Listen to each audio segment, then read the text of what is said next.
गौ माता की जय, गंगा माता की जय। पूज्य संत चरण को सादर वंदन करते हुए रोहतक नगर से पधारे हुए सभी राष्ट्र प्रेमी, धर्म प्रेमी माताओं, बहनों और सज्जनों, स्वामी विवेकानंद जी ने कहा था कि तुम हिंदू कहलाने के तभी अधिकारी हो जब किसी हिंदू का दुख देख करके तुम्हारे मन में पीड़ा हो, और केवल पीड़ा ही नहीं हो, उस दुख को दूर करने के लिए आप निकल पड़ते, केवल तभी तुम हिंदू कहलाने के लायक हो। विवेकानंद जी ने जीवन में काम किया, महात्मा गांधी ने भी किया। अमित ठक्कर जो जैन थे, उनके घर पे एक लड़का काम करने आता था। ठक्कर साहब बोले, थोड़ा साफ सफाई से आया करो, स्नान वगैरह करके आया करो। तो उस लड़के ने कहा कि आप हमारी पीड़ा नहीं जानते। और ये ठक्कर साहब उस वाक्य से इतने प्रभावित हुए कि उन्होंने अपनी नौकरी छोड़ी और उस दलित बस्ती में जाकर के रहने लगे और अपना पूरा जीवन उस कार्य में लगा दिया जिसको आज हम ठक्कर बाबा के नाम से जानते हैं, महाराष्ट्र। ऐसे ही महापुरुष डॉक्टर अम्बेडकर जी, जिस जाति में जन्मे उस जाति का दर्द महसूस किया, और उस समय के सबसे ज्यादा पढ़े लिखे होकर के भी उन्होंने एक अलग पंथ, या मैं उस समाज से थोड़ा बड़ा हूं इसलिए उस बस्ती को छोड़ करके कहीं और चला जाऊंगा, अपने बंधु बांधवों को नीचा मानूंगा, ऐसा उन्होंने नहीं किया। उन्होंने अपना जीवन अपनी जाति में जो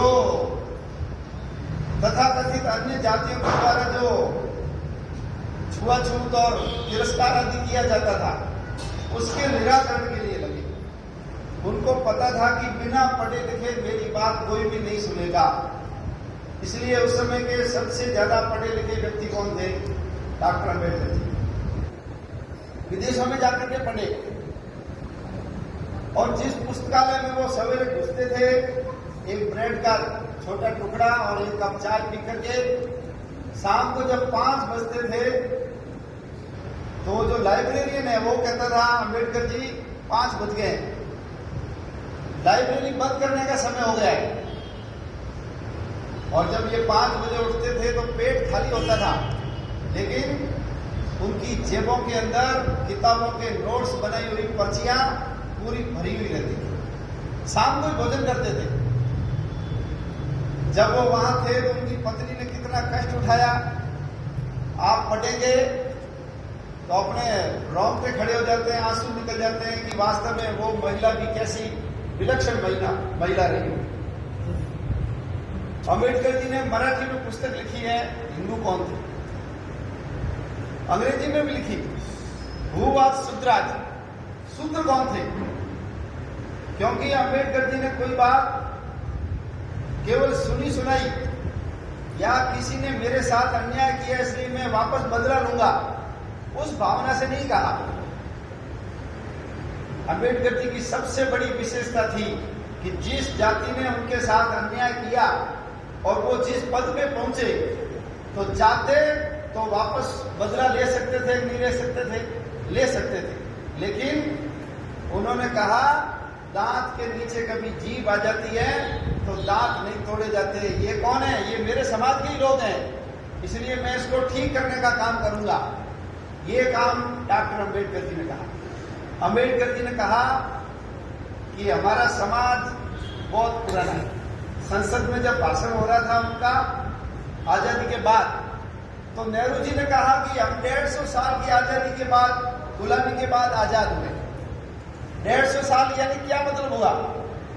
अंग्रेज, उससे पहले जो हम मुसलमानों के गुलाम थे उसको नेहरू जी ने गिनती में नहीं लिया, लेकिन डॉक्टर अम्बेडकर जी का जब नंबर आया भाषण देने के लिए तो उन्होंने कहा सैकड़ों वर्षों की गुलामी से हम आजाद हुए। इसका अर्थ वो क्या मानते थे? अंग्रेज और अंग्रेजों से पहले जो मुसलमान थे वो भी हमको क्या करने वाले थे? वो गुलाम रखने वाले थे। उनसे आज हमने मुक्ति पाई है, आज आजादी पाई है। तो इतिहास का गहन अध्ययन उनका, उन्होंने उस पुस्तक के अंदर लिखा है कि हिंदू समाज का तत्व चिंतन बहुत बड़ा है। हिंदू बोलता बहुत अच्छा है, और हम भी जानते हैं अनपढ़ से अनपढ़ हमारी दादी भी मंदिर में जाती है, धर्म की जय हो, अधर्म का नाश हो, प्राणियों में सद्भावना हो, विश्व का कल्याण हो। कितनी बड़ी बात है। वो दादी जानती नहीं होगी कि विश्व है क्या, लेकिन वो बोलती है। और जब गीता पढ़ते हैं तो कितनी बार ये वाक्य आता है कि तेरे अंदर और मेरे अंदर तो एक ही ब्रह्म है, हम ब्रह्मास्मि, मैं ब्रह्म का ही अंश हूं।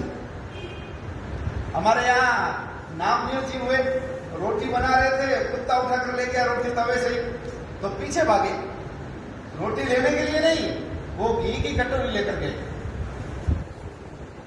नामदेव बनाई रोटी, कुत्ते ने उठाई, पीछे घी की कटोरी लिए जा रहे।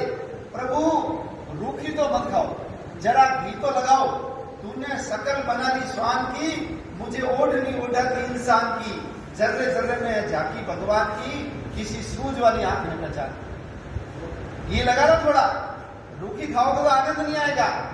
यानी हमने पशु पक्षियों के अंदर भी परमात्मा के दर्शन किए। इसलिए सभी देवी देवताओं के वाहन हमने क्या रखे हैं?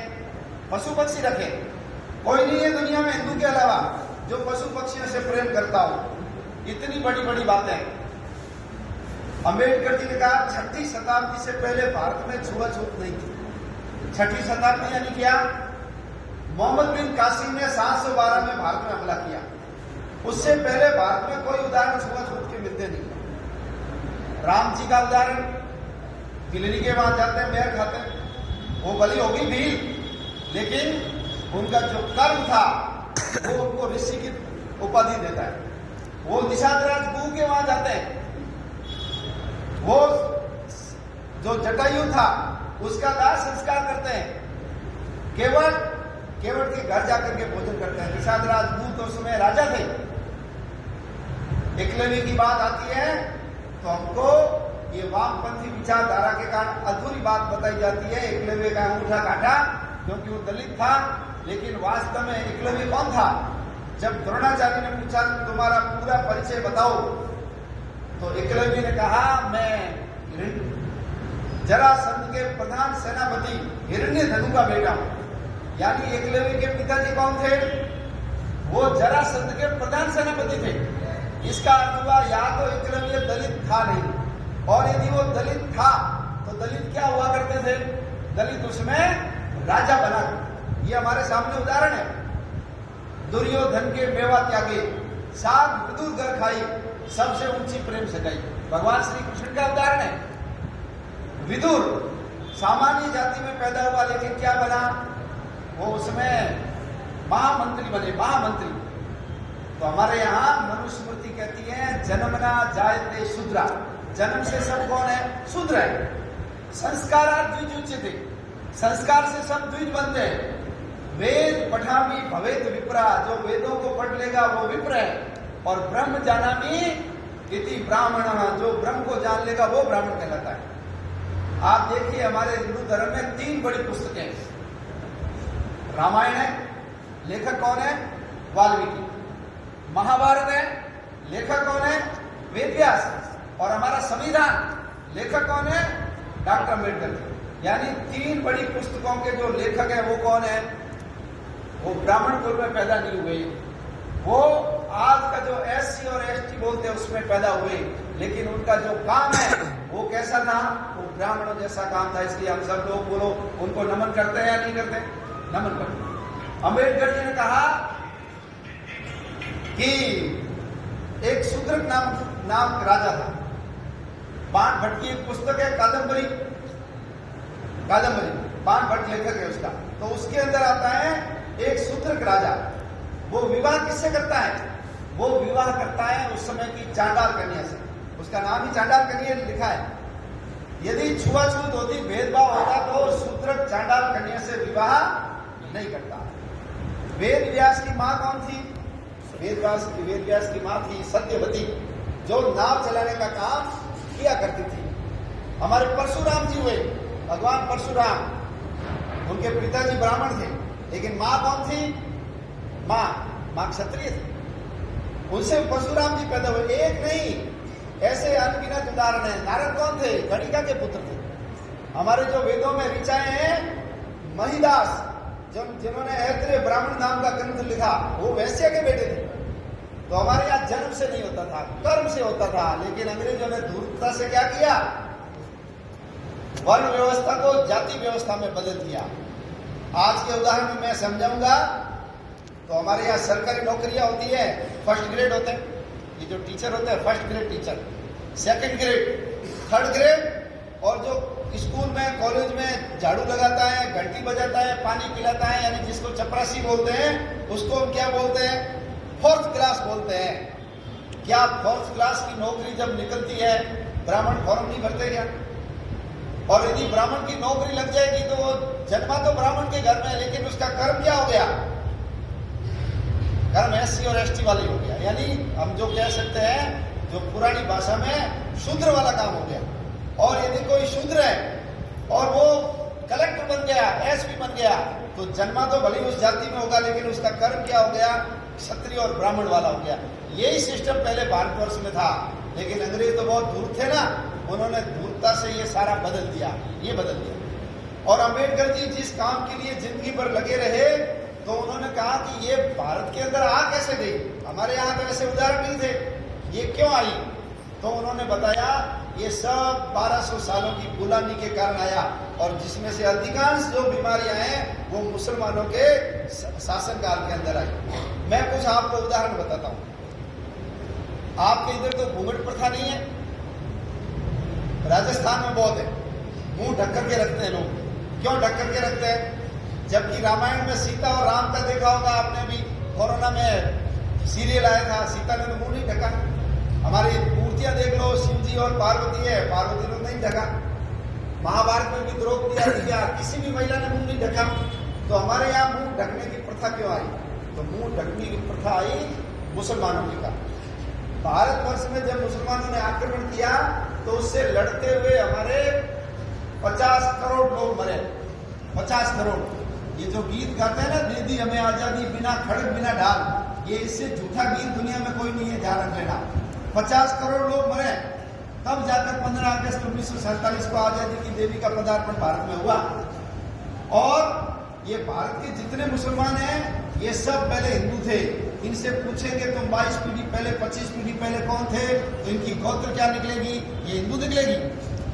तो जो डर गए, भयभीत हो गए, या जिनको धोखे से तालाब के अंदर गाय का रक्त डाल दिया, किसी ने पानी पी लिया और हिंदू समाज ने कहा तो भ्रष्ट हो गया, बाहर निकल, और उसको हमने जाति बाहर कर दिया, वो मुसलमान।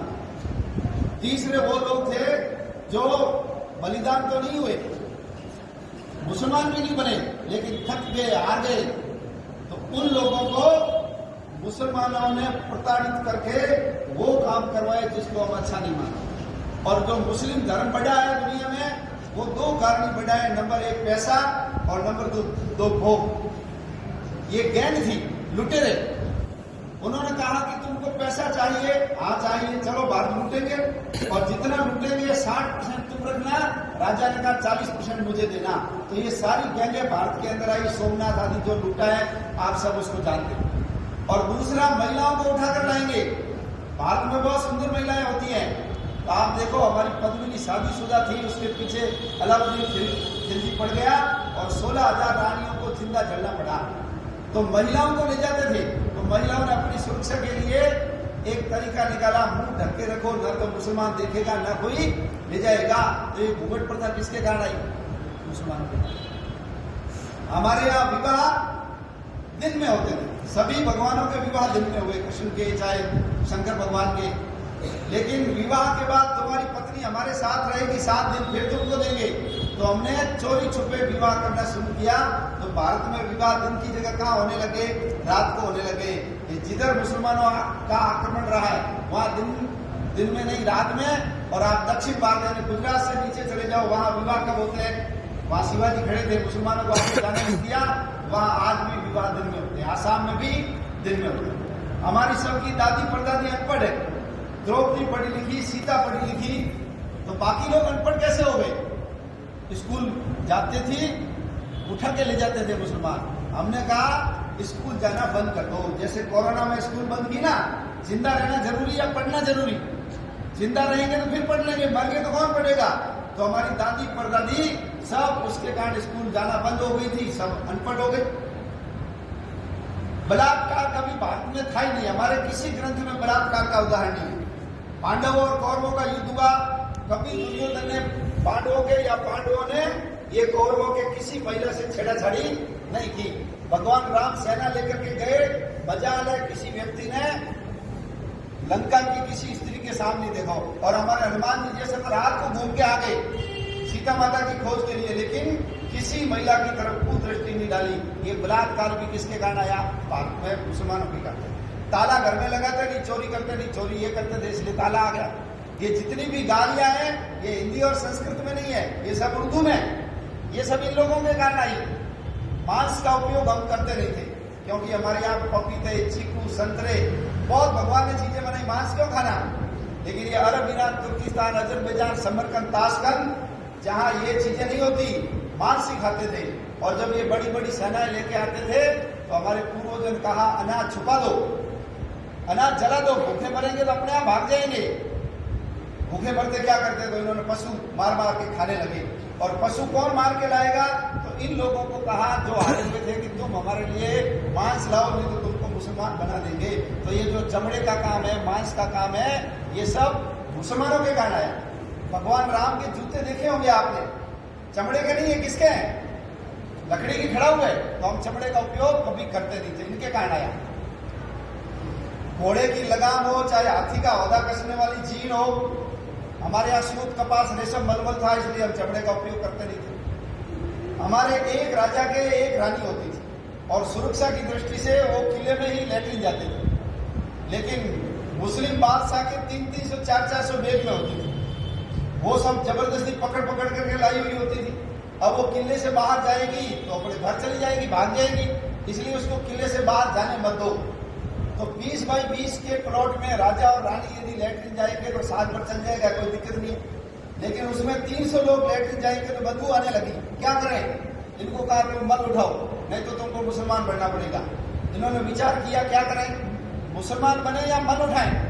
यदि मुसलमान बन गए तो आने वाली 7-8 पीढ़ी बाद ये सब भूल जाएंगे कि हमारे पूर्वज हिंदू थे, ये मंदिरों को तोड़ेंगे, ये गायों को काटेंगे, हमारी महिलाओं को ले जाएंगे। इसलिए मन उठा लो, क्योंकि रात हमेशा रात नहीं रहती, कभी कभी दिन आएगा। इन्होंने मन उठाना स्वीकार कर लिया, लेकिन ये मुसलमान नहीं बने, इनका धर्म भंग हो गया। ये जो पंगी शब्द है ना, ये कहां से आया? अपने किसी शास्त्र में नहीं है। मोटरसाइकिल 150 साल पहले थी नहीं, किसी किताब में मोटरसाइकिल का वर्णन नहीं है। ऐसे पंगी शब्द का भी नहीं है, क्योंकि ये शब्द था ही नहीं। तो इन्होंने धर्म की रक्षा के लिए ये निंदनीय कार्य कर लिया, लेकिन मुसलमान नहीं बने। हड़प्पा, मोहनजोदड़ो की खुदाई हुई है, वहां कोई लैट्रिन नहीं निकला। और अंबेडकर जी को जब कहा था कि उन्होंने जब घोषणा की थी 1936 में कि मैं हिंदू जन्मा हूं लेकिन हिंदू मरूंगा नहीं, कारण कि हमारे एक बड़े प्रचारक हुए दत्तोपंत जी ठेंगड़ी, उनसे बड़ी मित्रता थी। तो वो कहते थे, जब हमसे चर्चा हुई तो उन्होंने कहा ये जो समानता का और ये प्रगति का जो दौर चल रहा है, उस दौर के अंदर मुझे मेरे समाज को कोई दिशा देनी पड़ेगी। यदि मैंने दिशा नहीं दी तो ये या तो मुसलमानों के हत्थे चढ़ेंगे, या ईसाइयों के हत्थे चढ़ेंगे, या फिर ये जो कम्युनिस्ट है ये इनको घेर लेंगे। इसलिए मैं इनको कोई दिशा देके जाऊंगा। और जो हैदराबाद के नवाब थे, उन्होंने उनको उसमें 5 करोड़ रुपए ऑफर किए। यानी आज की मुद्रा में यदि हम देखेंगे 50 खरब रुपए होते हैं। 50 खरब किसको बोलते हैं? लेकिन उन्होंने कहा मैं मुसलमान नहीं बनूंगा, क्योंकि इसकी जड़ें कहां से जुड़ी हुई है? विदेशों से जुड़ी हुई है। समानता की बात की तो इन्होंने जिन्ना को कहा था कोई मुसलमान के घर में चोरी करता है, या मुसलमान किसी मुसलमान महिला से बलात्कार करता है, उसकी सजा क्या है? तो उन्होंने कहा उसको सूली पे चढ़ा दो या हाथ काट दो। और उन्होंने पूछा कि वही मुसलमान हिंदू के घर में चोरी करता है या हिंदू कन्या से बलात्कार करता है तो उसकी सजा क्या है?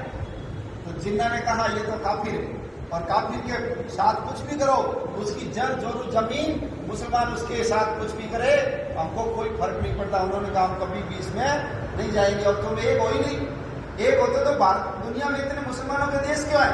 सब एक हो जाओ ना। ये अफगानिस्तान पाकिस्तान दोनों मुस्लिम देश है, क्यों नहीं होते? इराक और ईरान मुस्लिम देश है, क्यों नहीं होते? तुम एक नहीं। और ईसाइयों ने कहा हम तुमको यहाँ का पोप बना देंगे, ये कर देंगे, वो कर देंगे।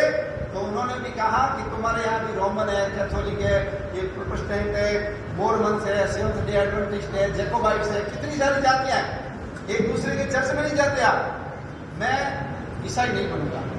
तो फिर अंत में उन्होंने कहा मेरी विचार से नजदीकतम यदि कोई धर्म है तो वो तो बौद्ध धर्म है। और हम सब जानते हैं कि बौद्ध धर्म हिंदू धर्म का ही अंग है। हमने बुद्ध को अवतार माना है, 10वां अवतार माना बुद्ध को। और बुद्ध बनने के बाद, बौद्ध बनने के बाद अंबेडकर जी का नाम वही भीमराव अंबेडकर रहा। हमारे महाभारत का भीम आप सबको याद है। उनके पिताजी का नाम रामजी अंबेडकर वही रहा नाम। उनके गुरु का नाम महादेव। जिसकी जाति अंबेडकर थी उन्होंने अपनी जाति भीमराव जी को दी। ये जाति के महार थे, कोई चेंज नहीं आया। हमारे मंदिर एक जैसे, हमारी पूजा पद्धति एक जैसी, हमारा दीपक, मौली, चावल, अगरबत्ती वो सब एक जैसे, कोई फर्क नहीं पड़ा। इसलिए उन्होंने कहा था मैं किसी विदेशी धर्म के अंदर नहीं जाऊंगा।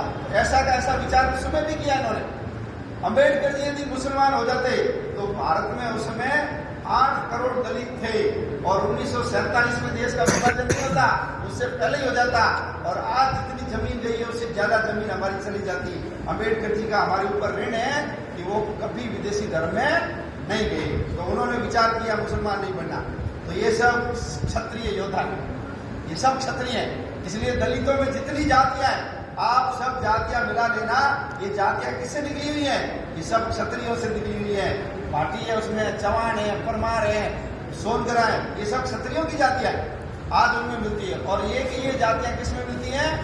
ये कि ये जातियां मुसलमानों में मिलती है। यानी ये सब पहले कौन थे?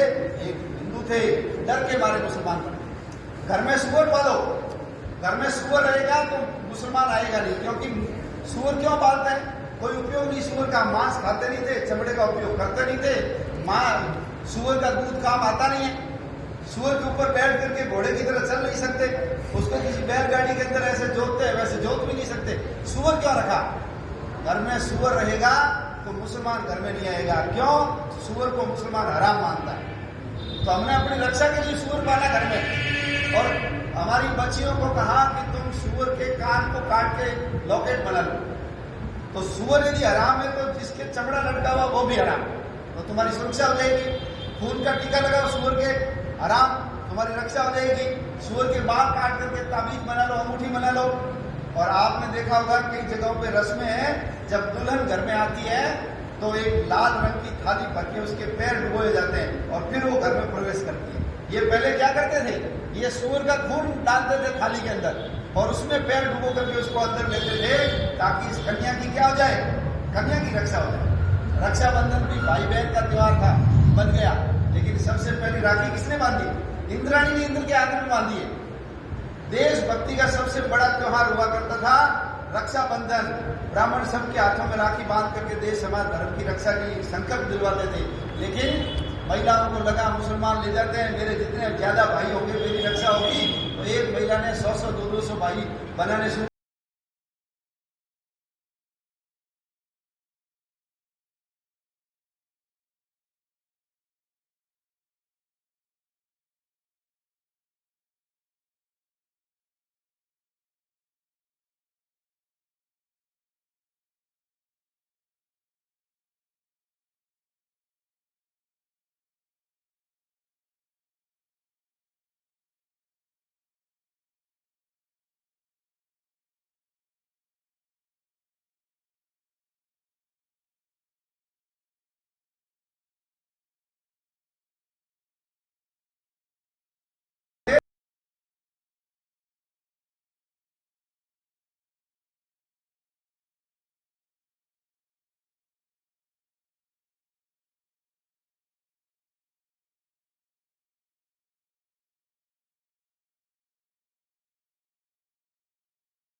तो वो भी आराम से रहेंगे, हम भी आराम से रहेंगे। 370 का इन्होंने विरोध किया, एक मुसलमान को खड़ा करके विरोध किया कि 370 हमारे लिए उपयोगी नहीं है।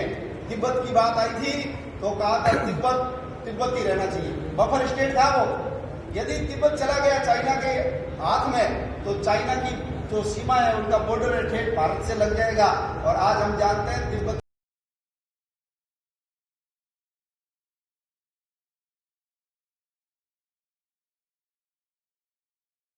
भाषा की बात आई तो उन्होंने संस्कृत का समर्थन किया।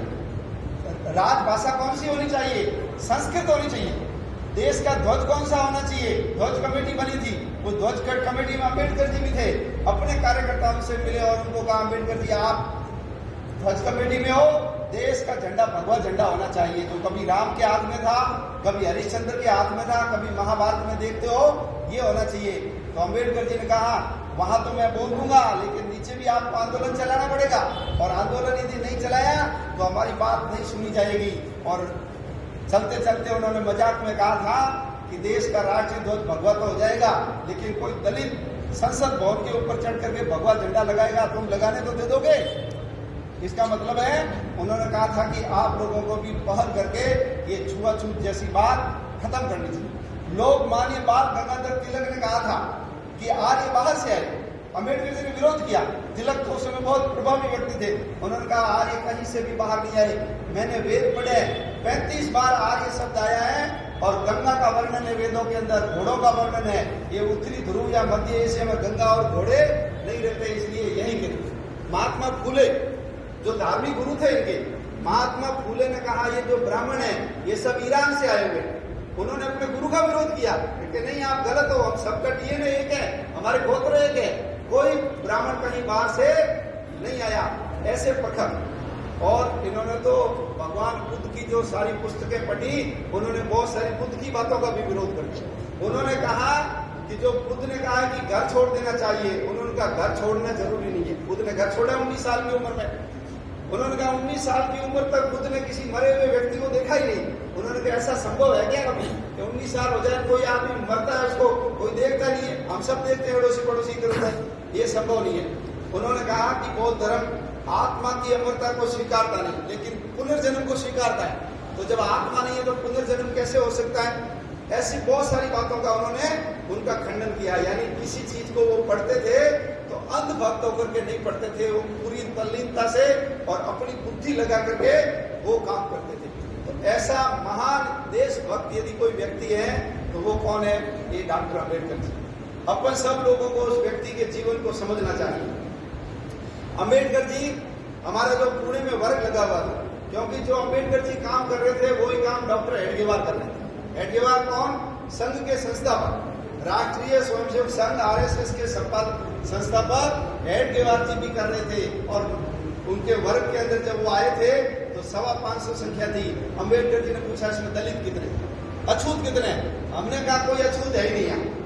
डॉक्टर जी ने कहा ये जो पूछना चाहते हैं ना आप थोड़ा जाति से पूछो। तो उन्होंने कहा आप में से महार कितने?